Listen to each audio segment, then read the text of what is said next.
SIT കേസുമായി ബന്ധപ്പെട്ട് ആദ്യമായി പുറത്തുവരുന്ന ഒരു രേഖ, അതിന്റെ വിശദാംശങ്ങളാണ് ഇപ്പോൾ ഷഫീദ് റാവുത്തർ നൽകിയത്. പെറ്റീഷൻ മെമ്മോയുടെ വിശദാംശങ്ങളാണ് ഇപ്പോൾ 24 പുറത്തുവിട്ടിരിക്കുന്നത്.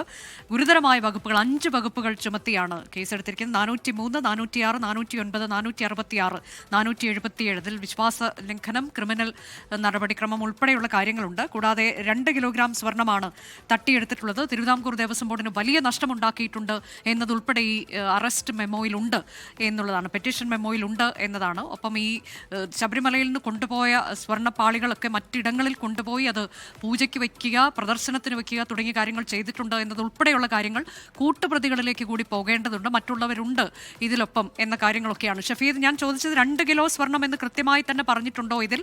ഒപ്പം കൂട്ടുപ്രതികൾ എന്ന വാക്കാണോ ഉപയോഗിച്ചിട്ടുള്ളത്?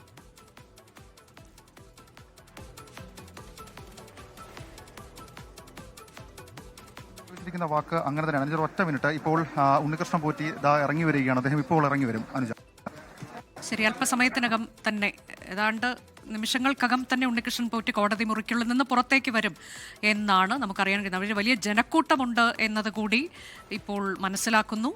ഉണ്ണികൃഷ്ണൻ പോറ്റി കോടതി നടപടിക്രമങ്ങളൊക്കെ നേരത്തെ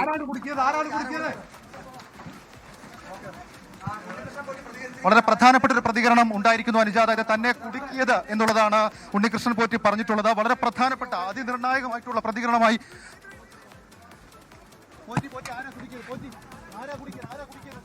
അതൊക്കെ അവര് കണ്ടെത്തും,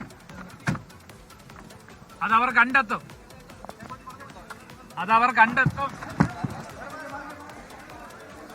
അനുജ, വളരെ പ്രധാനപ്പെട്ട പ്രതികരണം ഉണ്ണികൃഷ്ണൻ പോറ്റിയുടെ ഭാഗത്തു നിന്നുണ്ടായിരിക്കുന്നു. തന്നെ കുടുക്കിയതാണ് എന്നാണ് ഉണ്ണികൃഷ്ണൻ പോറ്റി പ്രതികരിച്ചിരിക്കുന്നത്. പക്ഷേ ഇത് ദേവസ്വം ബോർഡ് അംഗങ്ങളെ അടക്കം ലക്ഷ്യം വെച്ചിട്ടുള്ളതാണോ എന്നുള്ളത് ഏറ്റവും ശ്രദ്ധേയമായിട്ടുള്ള കാര്യം. വളരെ നിർണായകമായിട്ടുള്ള പ്രതികരണം ഉണ്ണികൃഷ്ണൻ പോറ്റിയുടെ ഭാഗത്തു നിന്ന് വരുന്നു. ഉണ്ണികൃഷ്ണൻ പോറ്റിയുമായി SIT സംഘത്തിന്റെ വാഹനം പുറത്തേക്ക് പോകുന്ന ദൃശ്യങ്ങൾ കാണാൻ സാധിക്കും. തന്നെ കുടുക്കിയതാണ് എന്നതാണ് കോടതിയിൽ നിന്ന് പുറത്തിറങ്ങുമ്പോൾ ഉണ്ണികൃഷ്ണൻ പോറ്റി മാധ്യമങ്ങളോട് പറഞ്ഞത്. ആരാണ് കുടുക്കിയത് എന്ന ചോദ്യത്തിന് അതൊക്കെ അവർ കണ്ടെത്തും, അതായത് അന്വേഷണ സംഘം കണ്ടെത്തും എന്ന് പറഞ്ഞുകൊണ്ടാണ് അദ്ദേഹം വാഹനത്തിനുള്ളിലേക്ക് കയറിയത്. ഉണ്ണികൃഷ്ണൻ പോറ്റിയെയും കൊണ്ടുള്ള വാഹനം ഇപ്പോൾ കോടതി മുറിയിൽ നിന്ന് പുറപ്പെട്ടിരിക്കുന്നു. ഇനി ഒരുപക്ഷെ വൈദ്യപരിശോധനയുണ്ടാകും. അതിനുശേഷം എങ്ങോട്ടേക്കാണ് കൊണ്ടുപോകുന്നത് എന്നത് നമുക്കിപ്പോൾ കൃത്യമായി പറയാൻ കഴിയില്ല. തിരുവനന്തപുരത്തേക്ക് കൊണ്ടുപോകാനുള്ള സാധ്യതയുണ്ട് എന്നതാണ് നേരത്തെ നമ്മുടെ പ്രതിനിധികൾ അറിയിച്ചിട്ടുള്ളത്.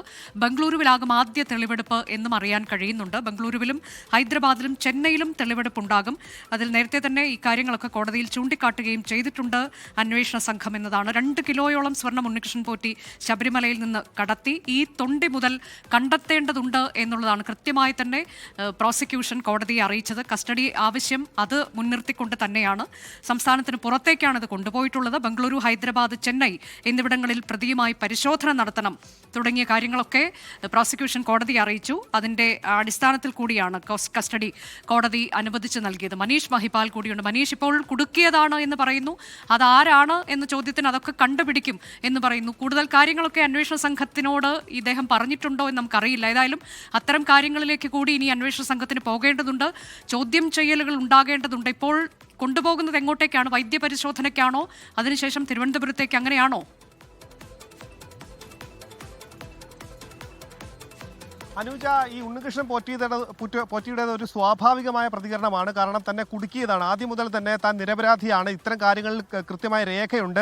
ഈ 2019 ദ്വാരപാല ശില്പത്തിലെ സ്വർണ്ണപ്പാളികൾ കൊണ്ടുപോയത് സംബന്ധിച്ചുള്ള കൃത്യമായ രേഖയുണ്ട്. അതിൻ്റെ ഔദ്യോഗികമായി തന്നെ ഏൽപ്പിച്ചതാണെന്നുള്ള കാര്യം നേരത്തെ തന്നെ പറയുന്നുണ്ട്. ഇപ്പോഴിതാ തന്നെ കുടുക്കിയതാണെന്നാണ് ഉണ്ണികൃഷ്ണൻ പോറ്റിയുടെ പ്രതികരണം. കോടതിയിൽ നിന്നും കസ്റ്റഡിയിൽ അന്വേഷണ സംഘത്തിൽ ലഭിച്ച ശേഷം ഉണ്ണികൃഷ്ണൻ പോറ്റിയുടെ ആദ്യ പ്രതികരണമാണ് തന്നെ കുടുക്കിയതാണ് എന്ന പ്രതികരണം. പക്ഷേ അത് വിശ്വാസയോഗ്യമല്ല. കാരണം ഉണ്ണികൃഷ്ണൻ പോറ്റി ഇതിനോടകം തന്നെ ചെയ്തിട്ടുള്ള കുറ്റങ്ങൾ, അല്ലെങ്കിൽ കളവുകൾ, അല്ലെങ്കിൽ ഇത് സംബന്ധിച്ച് വ്യാജമായി നൽകിയ മൊഴികൾ, ഇയാൾ നടത്തിയിട്ടുള്ള സ്വർണ്ണത്തിന്റെ ഇടപാടുകളൊക്കെ തന്നെ സംബന്ധിച്ചുള്ള വിവരങ്ങൾ ഇതിനോടകം തന്നെ അന്വേഷണ സംഘത്തിന് ഒപ്പം തന്നെ അതുമായി ബന്ധപ്പെട്ട കാര്യങ്ങൾ മാധ്യമങ്ങളിലൂടെ തന്നെ പുറത്തു വന്നിരുന്നു.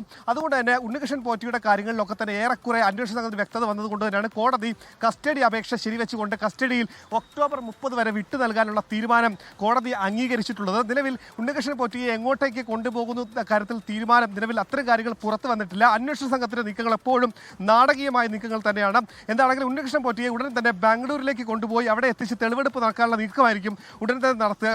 ലോകത്തെവിടെയായാലും ഏത് സമയത്തും 24 വാർത്തകളും ഓഗ്മെന്റഡ് റിയാലിറ്റി പാക്കേജുകളും എക്സ്പ്ലെയിനറുകളും വിശദമായി കാണാൻ ഞങ്ങളുടെ യൂട്യൂബ് ചാനൽ നിങ്ങൾക്ക് സബ്സ്ക്രൈബ് ചെയ്യാം.